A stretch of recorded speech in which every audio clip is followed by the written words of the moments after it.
elected representatives from the Kathmandu Valley, chiefs and deputy chiefs of the metropolis and municipalities in a bid to settle the controversies surrounding the Guthi bill. With pressure mounting on the government regarding the Guthi bill, the Prime Minister hinted that the issue would be deliberated in the cabinet meeting. Good morning, I am Prarambha Dahal. Let's begin with the main stories. Elected representatives of the ruling Nepal Communist Party from Kathmandu Valley urged Prime Minister KP Sharma Oli not to proceed with the controversial Guthi bill.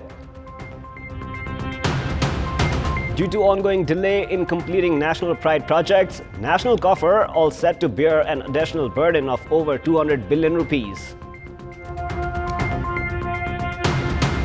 Egypt's former president Mohamed Morsi, ousted by the military in 2013 after 1 year in office, collapsed in courtroom and dies. State TV terms heart attack the cause of death. And sensational chase from Bangladesh secures a record win against West Indies at the Cricket World Cup. Shakib Al Hasan starts with his second century of the tournament. Let us now begin with the latest national political updates.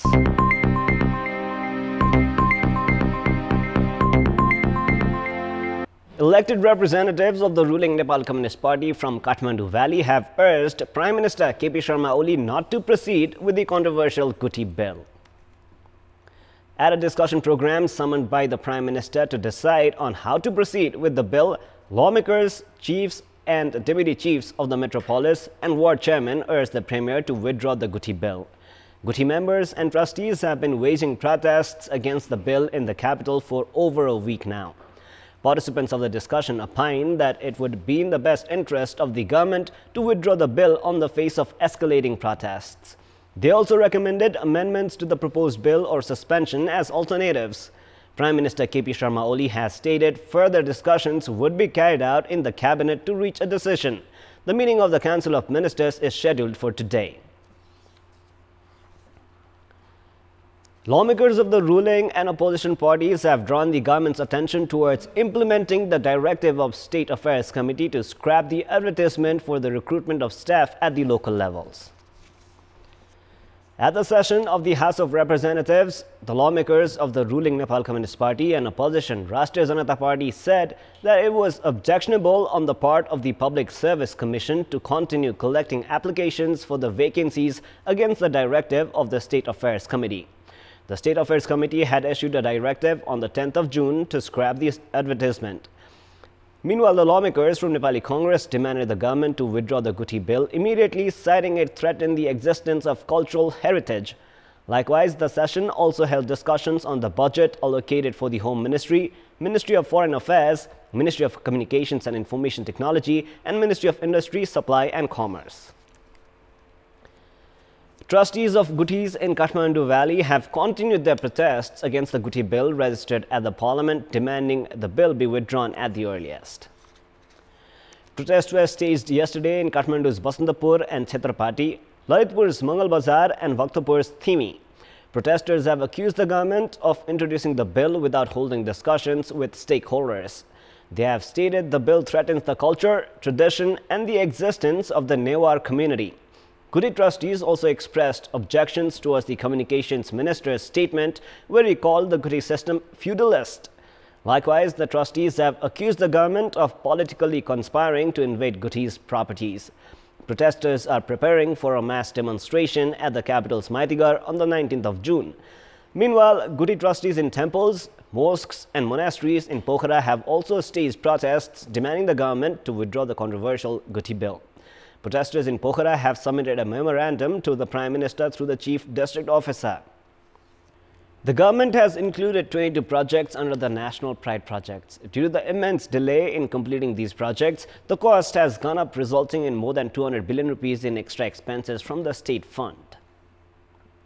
The construction of the Mid-Hill Highway, which started 12 years ago, was supposed to be completed last year. However, another 3 years have been added for the completion of the project. The estimated cost of the Mid-Hill Highway has increased from 33.66 billion rupees to 80 billion rupees, which is an increase of more than 46 billion rupees. The cost of the Veri Babai Diversion Multipurpose Project, which was initially estimated to be constructed at an investment of 16.43 billion rupees, has increased by 20.37 billion rupees. The construction of the postal highway, which started a decade ago with an estimated cost of 47.24 billion rupees, could not finish on time, resulting in an increase of 17 billion rupees in expenses. The main reason for the delay in completing the projects are attributed to land acquisition, delay in the felling of trees, unclear modality, among others. As the national pride projects have not been operating in a planned manner, the Office of the Auditor General has even sent a notification regarding the delay.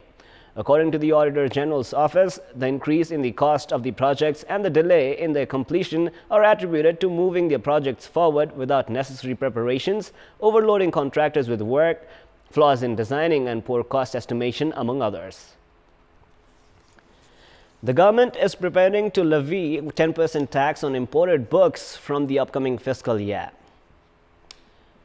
Majority of the curriculum books being used in schools and colleges are imported. So far, import taxes were not levied on such books, considering it would raise the cost of one's access to knowledge. However, the government is all prepared to impose 10% tax, which will certainly raise the cost of education.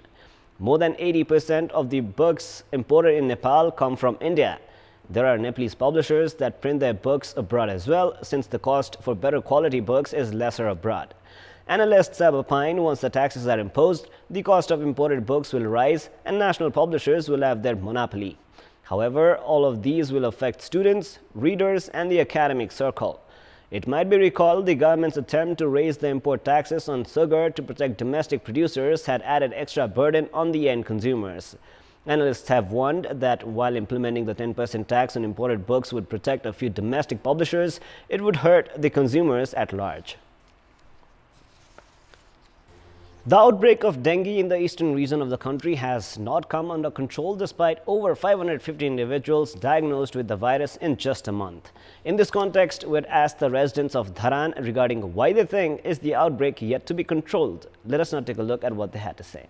Public voice. स्थानीय त केन्द्रीय सरकार सबैमा समन्वय भएर यो के रे महामारी नियन्त्रण गर्न चाहिँ पहल हुनु पर्थ्यो जस्तो लाग्छ मलाई। जनचेतनाको कमीले गर्दा यो भइरहेको भन्ने चाहिँ मैले ठानेको। स्थानीय सरकार र प्रदेश सरकारले जुन ढङ्गले सिरियसली यसको निराकरण गर्न लाग्नुभयो त्यति लागेको छैन कि जस्तो लाग्छ। प्रदेश सरकारले पनि यसलाई चासो दिएको छैन, केन्द्र सरकारले चासो दिनुपर्ने केन्द्र सरकारले पनि दिएको छैन। अब केन्द्र सरकार स्थानीय सरकार सबैले चाहिँ ल्याएर त्यसमा प्राविधिकहरू लिएर आएर चाहिँ लगायो भने सबै अलिकति यो नियन्त्रण आउँथ्यो होला। जनतालाई चेतना फैलाउने काम चाहिँ कम भएको कारणले नै हो जस्तो लाग्छ। अन्य ठाउँमा त पोखरी बन्छ के भन्छ जमेर बसिरहेको हुन्छ, त यहाँ त जति पानी जम्छ त्यति जमेको ठाउँमा त आएर खटेको टोली त जमेको पानी पनि हेर्न सक्छ।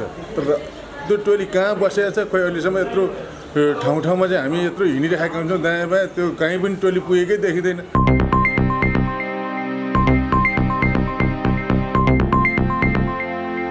It is now time for our segment Public Pulse, where you text us with your opinion. Public Pulse. The question is, what is your take on 10% custom charge on imported books? Your options are A. Promoting domestic business, B. Clamp down on education, and C. Promoting syndicate. The voting is on. You can type NEWS, select your option A, B or C, and then send it to 34001 to share your opinion with us. With this, let us move on to the sports news. Sports news. Defending champions Chile have marked a winning start to their Copa America journey for this edition of the Continental Cup. Chile humbled guests Japan 4-0 in the match played earlier this morning. Chile displayed an impressive performance in the Group C match against the Asian nation. Eric Polgar put Chile ahead in the 41st minute. Chile piled more pressure against Japan in the second half as Eduardo Vargas scored a brace while Alexis Sanchez also found the net. With the win, Chile have 3 points and lead the group, while Uruguay, who also have 3 points, are second on goal difference. That is all for the moment. Our next English bulletin will air at 11 a.m. Keep watching Kantipur Television SD for more news and entertainment. Thank you for watching. Have a beautiful day ahead.